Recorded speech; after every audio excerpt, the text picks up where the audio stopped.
আসসালামু আলাইকুম, আশা করি আপনারা সবাই অনেক ভালো আছেন। নতুন একটা টেকনিক্স ভিডিওতে আপনাদের সবাইকে স্বাগত। আজকে কিন্তু সকাল থেকেই বৃষ্টি হচ্ছে। আপনাদের এলাকাও কি বৃষ্টি হচ্ছে কিনা জানি না, সাগরের কোথাও নিম্নচাপ আছে কিনা, কিন্তু হঠাৎ এই শীতকালে বৃষ্টি আমি মনে হয় এর আগে খুব একটা দেখি নেই আমার লাইফে। যাই হোক, যদি আপনাদের এলাকায় বৃষ্টি হয়ে থাকে সেটা কিন্তু অবশ্যই কমেন্টস করে জানাবেন। যাই হোক, আমাদের আজকের দিনে নাম্বার 1 টেক নিউজটা হলো উইন্ডোজ 11। আপনারা সবাই জানেন যে মার্কেটে এসেছে, বাট অফিসিয়ালি এখন পর্যন্ত আসে না। সবার জন্য উন্মুক্ত হয়নি, এখনও টেস্টিং পজিশনে রয়েছে। সো তারা নতুন কিছু এক্সপেরিমেন্টাল ফিচার নিয়ে এসেছে উইন্ডোজ 11-এর যে ডেভেলপার বেটা ভার্সনটা রয়েছে, সেখানে যারা এখন উইন্ডোজ 11 সামহাউ ইনস্টল করে ইউজ করতেছেন তারা সেই ফিচারগুলো অনুভব করতে পারবেন। তবে উইন্ডোজ 11 অর্থাৎ মাইক্রোসফটের তরফ থেকে বলা হচ্ছে যে 2022 সাল পুরো বছরই তারা টেস্টিং করবে। এই বছর তারা ফাইনালি আর বের করবে না তাদের ফাইনাল উইন্ডোজ 11। সম্ভবত 2023 সালের মাঝখানে যেয়ে আমরা হয়তোবা উইন্ডোজ 11 অফিসিয়ালি দেখতে যাচ্ছি, এবং তখন হয়তোবা আমরা আমাদের কম্পিউটারে ইনস্টল করে ইউজ করতে পারবো। দেন আমাদের আজকের দিনে সেকেন্ড টেক নিউজটা হলো রেডমি K50 ব্যাপারে খুব ইম্পর্টেন্ট কিছু লিক্স পেয়েছি আমরা। চায়নাতে খুব দ্রুত এই ফোনটা লঞ্চ হতে যাচ্ছে। সো চাইনিজ মার্কেটে পরে এসে হতে পারে আমাদের ইন্ডিয়ান রিজিয়নে বা গ্লোবাল মার্কেটে লঞ্চ হবে। তবে রেডমি K50 তিনটা ফোন আসবে, রেডমি K50, K50 Pro এবং K50 Pro Plus। এর মধ্যে রেডমি K50 Pro Plus যে মোবাইলটা, সেটা হলো স্ন্যাপড্রাগনের 8 জেন প্রসেসর দিয়ে আসবে। আর রেডমি K50টা আসবে মিডিয়াটেক ডায়মেনসিটি 8000 প্রসেসর দিয়ে, আর রেডমি K50 Proটা আসবে হলো ডায়মেনসিটি 9000 প্রসেসর দিয়ে। এইদিকে কিন্তু ডায়মেনসিটি 9000 প্রসেসরটাকে অনেক শক্তিশালী প্রসেসর বলা হচ্ছে, প্রায় সব ধরনের প্রসেসরকে তারা হারিয়ে দিয়েছে তাদের পারফরমেন্সে। এখন দেখা যাক রেডমি এই K সিরিজের ফোনগুলোতে আসলে, অথবা আমাদের ইন্ডিয়ান রিজিয়ন বাংলাদেশ রিজিয়নে যে ফোনগুলো এসে থাকে সেই ফোনগুলোতে যদি এসে থাকে এই প্রসেসর, তখন আমরা চেক করে বুঝতে পারবো যে এই প্রসেসরটা আসলে কতটা শক্তিশালী। দেন আমাদের আজকের দিনে এরপরে নিউজটা হলো ইউএসএ মহাকাশে কিছু স্পাই করার জন্য রকেট পাঠালো। আপনারা সবাই জানেন যে এখন কিন্তু চায়নারও অনেক রকেট মহাকাশে রয়েছে, মঙ্গল গ্রহে রয়েছে, চাঁদেও রয়েছে, বিভিন্ন রকম ছবি টবিও পাঠাচ্ছে চায়নাতে। সো ইউএসএ এখন স্পাই করতে চাচ্ছে কেউ কি তাদের রকেটের পিছনে কোনো ধরনের কোনো ইনফরমেশন নিচ্ছে কিনা বা স্পাইং করতেছে কিনা। এইটার জন্য আপনারা ইলন মাস্কের যে SpaceX রয়েছে, SpaceX-এর Falcon 9 যেই রকেটটা রয়েছে, সেই রকেটের মাধ্যমে একটা স্পাই রকেট পাঠিয়েছে ইউএসএ মহাকাশে। তবে এটা কিন্তু ফার্স্ট টাইম না, এর আগে প্রায় 15-16টার মতো স্পাই করার জন্য রকেট পাঠিয়েছে ইউএসএ। চিন্তা করতে পারেন, নর্মাল রকেট না, স্পাই করার জন্য পাঠিয়েছে। এবং ঠিকঠাক মতো আজকে যে রকেট, আজকে না ঠিক গতকালকে যে রকেটটা পাঠিয়েছে এটা পৌঁছে গিয়েছে। এখন তারা দেখাশোনা করবে স্পাইয়ের পাশাপাশি অবশ্যই ইউএসএর যেসব রকেটগুলো মহাকাশে রয়েছে সেগুলো ঠিকঠাক মতো চলতেছে কিনা তার দেখভাল করার কাজও করবে এই রকেটগুলো। এদিকে Oppo Reno 7 এবং Reno 7 Pro চায়না মার্কেটে লঞ্চ হওয়ার পরপরই আজকে এসে ইন্ডিয়ান মার্কেটেও লঞ্চ হলো। এখানে Oppo Reno 7 ফোনটাতে প্রসেসর হিসেবে রয়েছে Dimensity 900 প্রসেসর, আর Reno 7 Proতে রয়েছে Dimensity 1200 ম্যাক্স প্রসেসর। দুটো ফোনের কনফিগারেশন প্রায় সেমই, প্রসেসর ক্যামেরা অলমোস্ট সব কিছুই সিমিলার, ব্যাটারি সিমিলার, আর কিছু টুকটাক চেঞ্জ তো থাকবে যেহেতু একটা প্রো আর একটা নর্মাল ভার্সন। বাট দুটো ফোনের মধ্যে Reno 7 Pro মোবাইলটা যখন আপনি চার্জ দেবেন, তখন রেয়ার প্যানেলে যে ক্যামেরা হাউসটা রয়েছে তার বর্ডারটাতে এক ধরনের লাইট জ্বলে, যেটা দেখতে খুব সুন্দর লাগে, অনেকটা এলইডি লাইটের মতো। ভেরি ইন্টারেস্টিং এই ফোনটা। আমি জানি না বাংলাদেশে কবে আসবে, যতটুকু আমি শুনেছি অপ্পোর কাছ থেকে সম্ভবত মে-জুন মাসের দিকে আমরা বাংলাদেশ মার্কেটে Oppo Reno 7 এর ফোনগুলো দেখতে পারি। এবং তার আগে অবশ্য আমরা মার্চ মাসে Oppo F সিরিজের ফোন নিয়ে আসবে বাংলাদেশে। সো F21 হতে পারে বা F22 হতে পারে, সেটা সময় আসলে আমরা জানতে পারবো।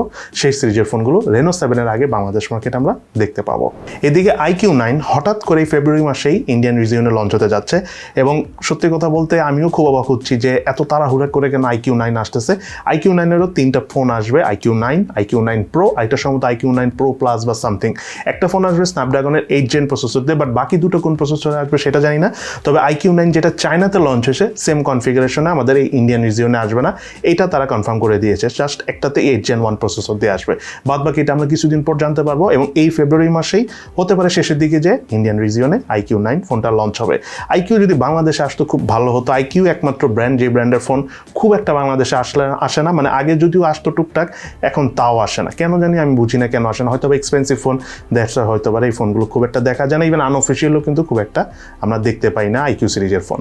এদিকে আপনারা সবাই জানেন গতকালকে ফেসবুক কিন্তু অনেক দিন পর প্রায় 18 বছর পর প্রথমবারের মতো লস করলো, এবং তার পাশাপাশি আজকে অস্ট্রেলিয়ার একজন হেভি রিচ ম্যান ফেসবুকের এগেনস্ট একটা মামলা করেছে। এবং সে মামলা করেছে তার অন্যতম প্রধান কারণ হলো ফেসবুকের মাধ্যমে সেই রিচ ম্যান, সে একজন বিলিয়নিয়ার, তার নাম কি এক ফরেস্ট জানো, যাই হোক নামটা এক্স্যাক্টলি মনে নেই, যাই হোক, তো তার ছবি ইউজ করে এক ধরনের প্রতারণামূলক পোস্ট করা হয়েছিল। একটা তার দেখা যায় না এনিমি থাকে না, রিচম্যানদের তো এনিমিও থাকে, বড় বড় বিজনেসম্যান তো বড় বড় এনিমি থাকে।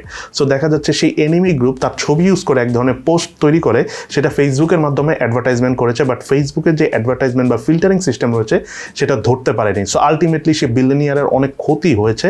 দ্যাটস ওয়াই সে ফেসবুকের এগেনস্টে বিশাল একটা মামলা করেছে। এখন দেখা যাক ফেসবুক এটা কীভাবে ফেস করে। এবং আমাদের আজকের দিনের সর্বশেষ দুটি টেক নিউজের মধ্যে নাম্বার 1 টেক নিউজটা হলো স্যামসাং গ্যালাক্সি A53 আমরা রেন্ডার আউটলুক পেয়েছি। ফোনটা হতে পারে কিছুদিন পর আমাদের এশিয়ান রিজনে লঞ্চ হবে বা বাংলাদেশও আসতে পারে। তবে ফোনটা দেখতে হুবহু স্যামসাং গ্যালাক্সি A52-র মতোই, জাস্ট কালারগুলো একটু ডিফারেন্ট হবে। তবে A52 রিয়ার প্যানেলটা খুব বেশি দুর্বল ছিল, এবার হতে পারে তার থেকে একটু ভালো হবে, মানে A52s এর মতো হতে পারে। কিন্তু কনফিগারেশন একদম A52-র মতো, 64 মেগাপিক্সেলের camera, 12 megapixel ultra wide camera, বাকি দুটা 5 মেগাপিক্সেল করে macro sensor camera, depth sensor camera. শুধু প্রসেসরটা ডিফারেন্ট A52 থেকে, সেটা হলো এটাতে প্রসেসর হিসাবে থাকলো এক্সিনোসের 1200 প্রসেসর। এটা অবশ্য অনেক ভালো প্রসেসর। এখন এটা প্রাইস হতে পারে বাংলাদেশে 35 থেকে 40,000 টাকাও হতে পারে, বাট এটা সময় বলে দিবে কেমন প্রাইসে আসে। দেন আমাদের আজকের দিনের সর্বশেষ টেক নিউজটা বলার আগে আপনাদের সাথে একটা নিউজ শেয়ার করিনি, সেটা হলো Poco M31। এই মোবাইলটা খুবই সুন বাংলাদেশ মার্কেটে আসতে যাচ্ছে। অফিসিয়ালি না আসলেও আনঅফিসিয়ালি ফোনটা আপনারা পেয়ে যাবেন 10,000 টাকা থেকে 12,000 টাকা প্রাইসের মধ্যে। One of the good quality phone.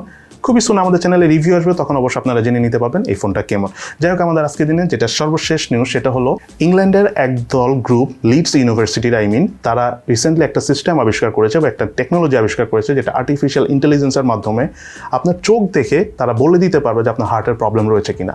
কারণ আপনারা সবাই জানেন যে হার্টের কোনো প্রবলেম হলে একমাত্র কোনো সমস্যা না হওয়া ছাড়া বা হসপিটালে না যাওয়া ছাড়া বা কোনো প্রকার মানে এক্সট্রিম লেভেলে চেক আপ করা ছাড়া, এনজিওগ্রাম করা ছাড়া খুব একটা কিন্তু জানা যায় না যে ভিতরে কি অবস্থা। হালকা পাতলা বোঝা যায়, গেস করা যায়, আন্দাজ করা যায়, এরকম কিছু ট্রিটমেন্ট আছে, বাট আলটিমেটলি বোঝা যায় তখনই যখন কোনো প্রবলেম হয়। দেখা যায় হার্ট অ্যাটাক হওয়ার পর আমরা বুঝতে পারি যে না, আমাদের হার্টের প্রবলেম ছিল আরও 7-8 বছর আগে থেকে। সো ফাইনালি ইংল্যান্ডের এই লিডস ইউনিভার্সিটির গবেষক দল একটা আর্টিফিশিয়াল ইন্টেলিজেন্সের মাধ্যমে চোখের মাধ্যমে তারা বুঝতে পারে হার্টবিট, এবং তার মাধ্যমে তারা ফাইন্ড আউট করতে পারবে যে হার্টের কী অবস্থা। তবে এই টেকনোলজিটা এখনও 100% অ্যাকুরেট না, 70 থেকে 80% পর্যন্ত অ্যাকুরেট ইনফরমেশন দিবে।